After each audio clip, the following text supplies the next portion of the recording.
சிமாஉல் மஆசிஃப் வல் மூசிகா, இசை கேட்பது என்பது.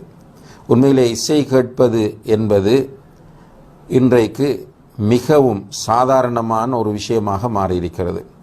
ஆனால் சலஃபு சாலிஹீன்கள் இசை கேட்பதை மிக பாரதூரமான ஒரு விஷயமாக கருதினார்கள் என்பதை நாம் பார்க்கலாம். உதாரணமாக அல்லாஹு தஆலா அல் குர்ஆனிலே வமினன் நாசி மன் யஷ்தரி லஹுவல் ஹதீஸ், மனிதர்களில் சிலர் லஹுல் ஹதீஸை விலை கொடுத்து வாங்குகிறார்கள் என்று வரக்கூடிய அந்த வசனத்திற்கு விளக்கம் சொல்லும்போது அது பாடலும் இசையும் என்று இப்னு மஸ்ஊத் ரலியல்லாஹு அன்ஹு அவர்கள் கூறுகிற செய்தியை இமாம் இப்னு கஸீர் ரஹிமஹுல்லாஹ் அவர்கள் பதிவு செய்திருக்கிறார்கள். இப்போ இசைக்கருவிகள் இன்றைக்கு எல்லா இடங்களிலும் வியாபித்திருப்பதை நாம் பார்க்கலாம். இசை இல்லாத ஒரு இடமே இல்லை. நம்முடைய ஃபோன்களை எடுத்தால் இசை, வீட்டிலே நாம் சுவர்களிலே தொங்கவிடக்கூடிய குளோக்குகளை எடுத்தால் அதிலே இசை, கையிலே அணியக்கூடிய கடிகாரங்களை எடுத்தால் அதிலே இசை, வாகனத்திலே ரிவர்ஸ் பண்ணுகிற அல்லது வேறு ஏதாவது ஒன்றுக்கு எடுத்தால் இசை என்று இன்றைக்கு உலகத்தையே இசை வியாபித்து இருப்பதை நாம் பார்க்கிறோம். ஆனால் இசை என்பது உள்ளத்தில் நிஃபாக்கை ஏற்படுத்தும் என்று நம்முடைய முன்னோர்களான உலமாக்கள் சலஃபு சாலிஹீன்கள் குறிப்பிடுவார்கள்.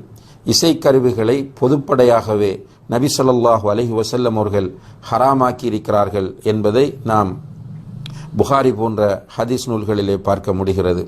ரசூல் ஸல்லல்லாஹு அலைஹி வஸல்லம் அவர்கள் சொன்னார்கள், லயகூனன்ன மின் உம்மதி அக்வாமுன், என்னுடைய சமுதாயத்தில் ஒரு கூட்டம் இருப்பார்கள், வருவார்கள், யஸ்தஹில்லூனல் ஹிர வல் ஹரீர வல் ஹம்ர வல் மஆசிப், அவர்கள் விபச்சாரத்தையும் பட்டையும் மதுபானத்தையும் இசைக்கருவிகளையும் ஹலாலாக்கி கொள்வார்கள் என்று நபி ஸல்லல்லாஹு அலைஹி வஸல்லம் அவர்கள் சொல்கிறார்கள். இந்த ஹதீஸ் புகாரியிலே பதிவு செய்யப்பட்டிருக்கிறது. நன்றாக இந்த ஹதீஸை நாம் கவனத்திலே கொள்ள வேண்டும். என்னுடைய சமுதாயத்தில் ஒரு கூட்டம் இருப்பார்கள், அவர்கள் பட்டையும் விபச்சாரத்தையும் மதுபானத்தையும் இசைக்கருவிகளையும் ஹலாலாக்குவார்கள் என்று அல்லாஹுடைய தூதர் சொல்கிறார்கள் என்றால் இதனுடைய மீனிங் என்ன? விபச்சாரம் ஹராம், பட்டு ஹராம், மதுபானம் ஹராம், எனவே இசைக்கருவிகளும் ஹராம் என்பதை இங்கே நாம் கவனத்திலே கொள்ள வேண்டும்.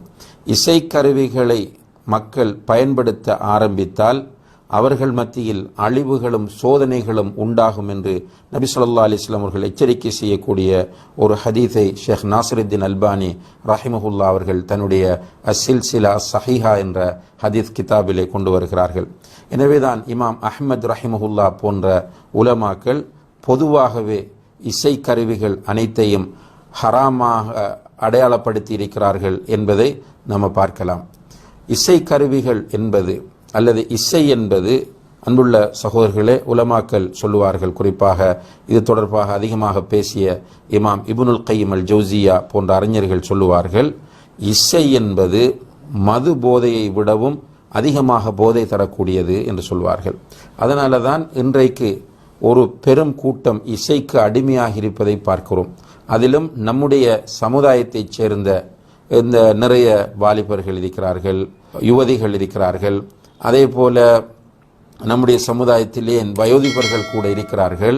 இரவிலே தூங்குகிற போது ஒது செய்து குர்ஆனை ஓதி அல்லாஹுவை திக்ர் செய்து விட்டு தூங்க வேண்டியவர்கள் காதிலே ஹெட்செட்டை போட்டுக்கொண்டு இசை கேட்ட நிலையில் தூங்குவதை நாம் பார்க்கிறோம். ஏனென்றால் அடிமையாகிவிட்டார்கள். சிலர் தொழில் செய்கிற போது இசை கேட்க வேண்டும், அவர்கள் வேலை செய்து கொண்டிருப்பார்கள், இசை ஓடிக்கொண்டே இருக்க வேண்டும். சில இடங்களில் இப்போ பார்த்தால், இப்போ முஸ்லீம்களும் கூட ஒரு ரெஸ்டாரண்டை திறக்கிறார்கள், அதிலே ஒரு இந்த அமைதியான ஒரு இசையை போட்டு விடுவார்கள், போட்டுவிட்டு அதை வருகிறவர்கள் எல்லாம் கேட்கச் செய்வார்கள்.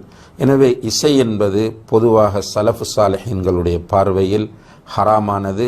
ரசூல் ஸல்லல்லாஹு அலைஹி வஸல்லம் அவர்கள் இசைக்கருவிகளை ஹராமாக்கி இருக்கிறார்கள் என்பதை நாம் புரிந்து கொள்ள வேண்டும். இந்த இடத்திலே அன்புள்ள சகோதர சகோதரிகளே, நம்மை அறியாமல், அதாவது நாம் விரும்பாமல் நம்முடைய காதுகளில் இசை விழுகிறது என்றால் அதற்கு நாம் பொறுப்பு கிடையாது.